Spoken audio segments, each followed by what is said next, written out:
Hey guys, it's Skybird, obviously, and we're doing something. We're doing the battle for the ages here. I am going to tell you which Fire Toa is the best of all time. This is purely objective. This is not my opinion. This is 100% factual, so take this as fact. Whichever Toa I say is the best is the best. Obviously, that's not the case. No, of course this is going to be subjective. This is my opinions, but hey, let's have some fun, right? All right, without further ado, we're going to start off here with our two bad boys right here. Oh gosh, I regret saying it like that already. But anyway, we have Tahu Mata, Tahu Nuva, as you can see. And I just want to get this out of the way right off the bat. Some of this is definitely going to be tinged with my own nostalgia and with my own history with Bionicle, as you may know. Tahu Mata was the very first Toa, the very first Bionicle set I ever got, all the way back in 2001. I believe it was like around or on my 7th birthday. I had been given a couple of dollars from either my grandma or grandpa or something. Literally went to a Walmart and it was right there in, at the time, I didn't know this, but the action alley right in the center, right? It had its own stand and everything. And right there on all four sides of this thing was the Toa. And I remember seeing that Tahu and being like, I want that one. Now, I don't know why I picked Tahu. It wasn't my favorite color. But something about that one really screamed out to me. Turned out he was the team leader. So I guess I just have this like innate ability to choose who is destined to be the greatest. I don't know. Oh. All right, let's get into it.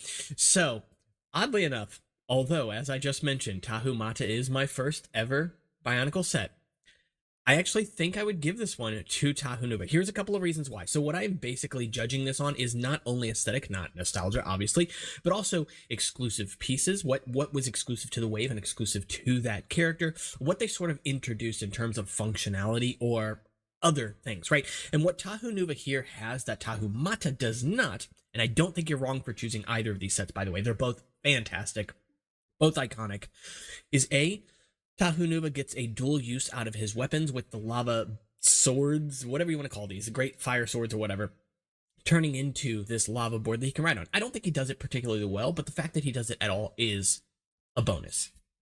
Second, he actually comes with a black pin, which is always nice, but also that actually adds into the fact that he is slightly more posable, if you want to think about it this way, just because these sets are designed to actually lock up the gear system, which is pretty cool.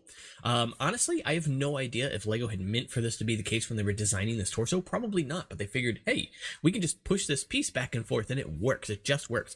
The thing is, that bevel gear that came with all of the Toa Mata sets was actually only introduced a couple of years before these sets even came out, in I believe like 3 sets total. So I'm pretty sure they were still fairly unexperienced with the piece as well. So yeah, Tahu Nuva specifically, I think wins this one. Tahu Mata, I'm gonna get shot. He looks amazing. He is, again, he's a beautiful set. One thing that I really like about the fire sets in general is that they carry over their theme, their element into their character, right? Having fire swords. Many of the Toa sets don't actually do that with their element. I think 2009 actually started to ramp that up a bit. This is why I have a drink here. Coffee. Mocha, specifically. Anyway, but yeah, so let's just go ahead and move right on. So Tahu Nuva is our winner here, so we are going to skip his tab, and we're going to open Vakama. I'm going to be a terrible, terrible person here. I love Vakama as well. I got him back in 2004. First, again, because I got Tahu Mata first, I kind of kept up with this theme, so Tahu Nuva was my first Toa Nuva, and of course, why does he have a black pin in his hand? He has a blue pin in the other hand. What are you doing? This is not how you work. Anyway, but no, actually, surprisingly, I like Vakama Metru, but I still think I prefer Tahu Nuva. It's mostly down to aesthetic. The Metru introduced a completely new color scheme, obviously, but at the time, although it was a very refreshing change, it would wear out its welcome very quick. Sharing that dark bluish gray between all of the sets got tiring. Obviously, everybody has noticed this because many people go back and retroactively fix these sets, and I wish LEGO would have done it as well. I understand why they didn't, because again, those exclusive parts, right? The Toa Metru are nearly entirely exclusive pieces. It's essentially almost a rebrand, if you want to think about it that way, right? One of the reasons that Toa Nuva used so many of the pieces from the year prior is just because of how much those molds cost, right? but they're of course shared across the boards. One of the things I like about the Toa Mata and the Toa Nuva though is that they do a lot more with that platform, in my opinion, to make each set unique. The Toa Metru, however, all basically look the same. They only really ever change two things. They all have the exact same limbs, so those are the same proportions, whereas with the Toa Mata and Toa Nuva you get different limb lengths, even side to side, which is pretty cool. On top of that though, the Toa Metru also really only adjust the height of the hips, how high they are placed in the body, and the height of the neck. And that's it. That is where all of your height comes from with these sets. And I find that unfortunate. So because of that specifically, I actually do prefer Tahu Nuva. I also think that Tahu Nuva's mask is, and this is going to be controversial because I know how many people don't like the Toa Nuva, but is a perfect upgrade from the original. I won't say that about every Toa Nuva mask, but Tahu Nuva's mask keeps all of the original features intact. Yes, it doesn't have like the cheek slits or the hole in the top of the head, but you can see where those used to be on the set. And actually, something I realized that literally gave me goosebumps when I saw it, which is crazy, but it just tells you how much Bionicle means to me, is that if you got rid of all the high points, all those raised portions of the mask, and just followed the low points of the mask, it's literally the exact same shape as the original. And I actually compared the two. Like, I stacked one on top of the other. They're the exact same shape. The only difference is Tahu Nuva's eye holes are slightly larger. And I think that's just because it doesn't have those other holes in it, so lighting is a little more limited back there, right? It's a larger mask in general. But I don't know if that's the reason why they did it. That said, though, it is honestly a perfect upgrade. The Huna, the Great Huna, looks basically nothing like the original. Yes, there are aspects of it that you could say compare, sure, but not as much. And here, third, the weapon, it is cool. I like seeing the idea of disc launchers coming into Bionicle sort of in the mainstream here, although I still prefer like the frisbee throwing version rather than disc launchers. But here, it just doesn't do it for me. There are aspects, again, of it that I like, and I'm glad that they put the fire pieces on it. Anyway, let's go ahead and move on. We'll be here all day. So, Tahu Nuva is going to be my winner here. Again, aesthetic, and again, also that dual functionality too. I know that Vakama Metru has dual functionality on his weapon too, turning it into a little jetpack thing. I still prefer Tahu Nuva's over that though. Vakama Hordika, no contest. It's going to be it's going to be Tahu Nuva. I'm sorry. The Hordika are okay. They're not great in my opinion. They do give us some interesting pieces at the very least, and they do look cool to a degree. They just get very old, and that formula that I was talking about, that staleness from the Toa Metru, is exacerbated with the Hordika. None of them are different. I don't even believe you build them with like the arms swapped. I think you build literally every single one of them the same. You can swap the arms yourself, thankfully, but they don't. Anyway, interesting weapons at the very least. No dual uses on any of the weapons for the Hordika. Anyway, so now we have a Jaller Inika here, which actually starts to bring back color scheme, which I'm very thankful for. It has the trans orange, non-fluorescent orange sockets on it, which are, I believe, exclusive to this set as well. Then also, of course, the light up sword. Interestingly, when I was a kid, I used to get the comics from Lego, and I remember specifically reading one of the magazines that said that these sets were supposed to also have glow-in-the-dark eyes and glow-in-the-dark teeth, which was obviously not the case. And I never was able to find that one again, unfortunately. I wish I knew exactly where that magazine ended up going, but still, the Inika are interesting, and obviously they introduced this new platform at the cost of functionality, in my opinion. And again, although the Inika do have some very subtle differences, it's usually just what type of arm they use. They're basically the same otherwise. I actually don't dislike the calyx as a mask. I was about to say calyx because I'm thinking of plants. I don't dislike the calyx, actually, and I like the fact that they at least get different feet between them to, again, further make them look different, but that's because of this platform that LEGO was settling on by this point. Tahu Nuva is still going to win it for me here. I like this sword, but it's not my favorite. It's sort of like an electric fire sword thing, which, it's weird how often that thunder and electric shows up as a, like, side element for fire characters. It's strange. It's cool, but a little weird. Anyway, so yeah, Tahu Nuva is going to win it for me. Now we go to Jaller Mahri, and this is a much more difficult pairing here, in my opinion. So we have three colors here. In fact, kind of a return to form in a way, with the orange, black, and still dark red, but a shade of red. It is much brighter than any of the other sets that we had seen up until the Mata, so I really like that. Also has an excellent mask design. When I first saw this mask, I was very in this sort of like deja vu mode back in 2007, like, man, I swear I've seen that before, you know, kind of thing. And so this mask looked like literally like the coolest thing to me in the world. You know, with today's eyes, I see that it's just a mask like any other, but it is still a very, very cool mask. And obviously we'd get an homage to it with the protector sets in Generation 2. Love how the crab armor is handled here, and the fact that he actually has this thin body, but he accentuates it, you know, it's intentionally thin, and I really appreciate that, because it's very easy to leave that stuff gappy, leave it open, but they didn't. They went a step further here, also giving you that exclusive orange Metru shoulder pad piece on the stomach there, which works great. And if you didn't notice, there's actually that same motif of that shoulder pad on the sword here as well, almost as if that piece was designed for this set and then was just used on Metru, which may be the case. However, Metru's claw pieces also have some motifs similar to this, so who knows. But with that said, I think the thing that really sells this one is the fact that it has the little crab on him. And I wish I could pull up a bigger image for you. I just wasn't able to find one. But I love the fact that this came with the Rahi included. At this point in time, we weren't getting that many Rahi from Bionicle. 2007 at least gave us some with like the Hordika, though I don't think that they're great. But, you know, it's something to appreciate, right? But yeah, having one actually included in a canister set, when LEGO very easily could have just given the Kodak Blaster to Jaller and it would have looked like a fine set. With that, and the fact that the power sword here looks honestly fantastic. It's an interesting weapon, being that one side is kind of hollow looking, but I was actually able to, hold on, let me grab this real quick because it's right here. I just saw it yesterday, so might as well, right?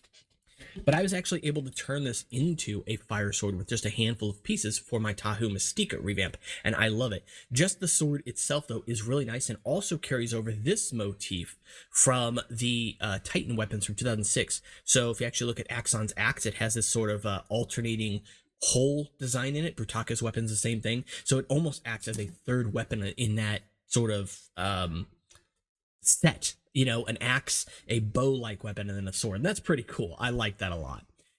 So yeah, with this one, I actually think that Jaller Mahri is better than Tahu Nuva. So we're going to be moving on from Tahu this time. Going into Tahu Mistika, and I think, again, it's pretty obvious that there's really not going to be any contest here. Jaller Mahri is going to win this one for the sake of color, for the sake of doing something different. This platform isn't any different from anything we've seen before. It is nice to at least see the little, like, jet turbine things plastered on the character, and I do admittedly like the propeller shield, even if I don't think it belongs to Tahu per se. But at the end of the day, this just isn't doing anything special for me. You know, the color scheme obviously is bland. At the time it was new, it was shiny, literally shiny. But yeah, I don't really care for it. And the mask is a cool mask. I've heard a lot of people say, actually, it does look a lot like Tahu's mask, which, to be fair, it does have some similarities. Here on this mask, although I see some, hold on, let me pull one of these out real quick, because it looks almost like this mask has some slight differences to the original. Am I just seeing things here? No, it's the same. Okay. I was pulling out mine. I thought like there was like a prototype version of this in this picture. So anyway, but yeah, so really like the mask. I don't really care for it for Tahu specifically, but yeah, I can see how it is the same character. I've obviously redesigned this mask in the past and stuff too, which I covered in a previous video as well. But like I said, just don't think it belongs to Tahu, and nothing else about this set really screams anything special for me. So Jaller Mahri is going to win this one. Now we have Malum, and this is sort of a return to form for me. I really like this one because of the fire motifs kind of plastered all over the character, plus the color combination.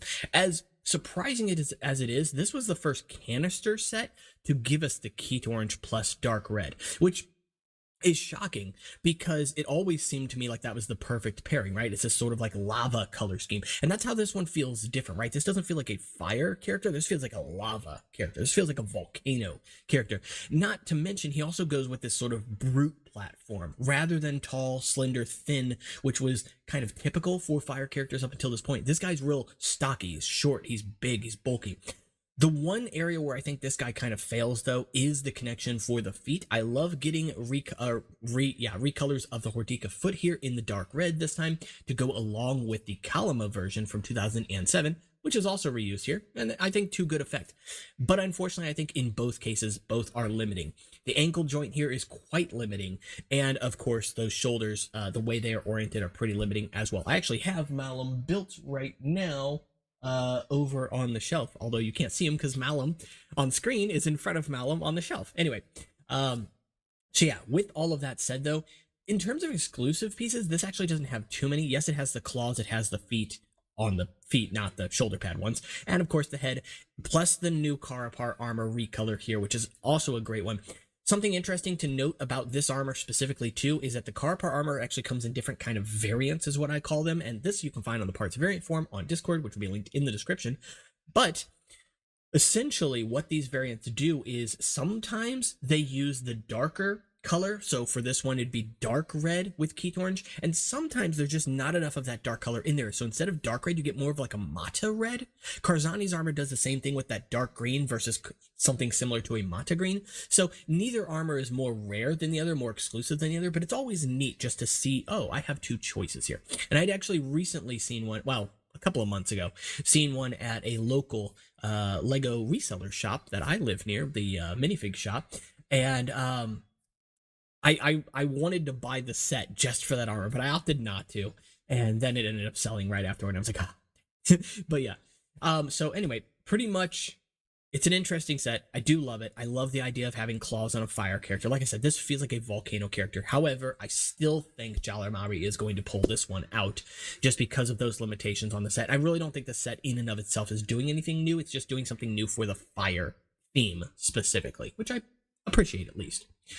All right, last up, we have Ackar, who, this is just a render, so the helmet is only one color, unfortunately, but in reality, it is orange and red. This truly is a return form, and honestly, it's hard to even say which color is the primary here because of where orange is used on this character. It's basically only used for armor except for the feet, and of course, at the front of the helmet here. A lot of people complain about this character reusing the barracks helmet, but I actually like that and kind of prefer it. Would it have been nice to get a third, mold or something from this? Sure.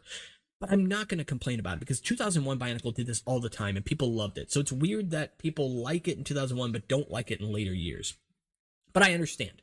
Again, exclusivity is always nice. And speaking of exclusivity, this has a lot of exclusive recolors, not as many exclusive parts. The ankle guard or shin guard here is new, obviously, to this wave of characters. Would have loved to have seen it in more colors than just 4, and with all those colors being warm tones, yellows, oranges, reds. Absolutely gorgeous design for the fire sword here. Again, as mentioned, a fantastic piece. Thankfully, we would get it recolored later on. And love the design of it with the hilt here. A lot of people also complain about this character using gray on the hands when red did exist. And I actually don't mind that. I think the gray gives him a sort of like aged, older, feel to him. And he's supposed to be, I believe, an older character as well. So makes sense. I think he definitely nails the fire character aesthetic, which Jaller Mahri is definitely missing. He doesn't have any fire specific elements on him, right?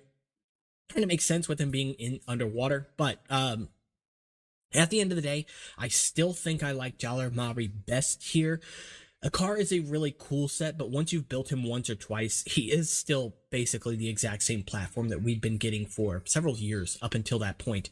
Jaller Mahri is still similar to that platform, but at the very least doing something a little bit different with the armor. Would have been nice to have maybe seen him with different armor on the arms or on the legs or something, sure, but I'm not going to complain about it. Getting the crab side build really pushes it over the edge, and I'm not even voting for it because it's a crab, but just having that side build, and because it's a crab. So with this one, I will definitely say that Jaller Mahri is going to be our winner. He is probably my personal favorite of any of the fire Toa that we ever got from Bionicle. Crazy ride, wild ride, but he's a good set. He's honestly a great set. And I think if you ever wanted to make a non-aquatic version of him, just give him a fire sword. Honestly, he's pretty much done. He's a great little build. You can move the breathing tubes around, or you can even keep him and pretend maybe it's for breathing through smog and smoke and stuff.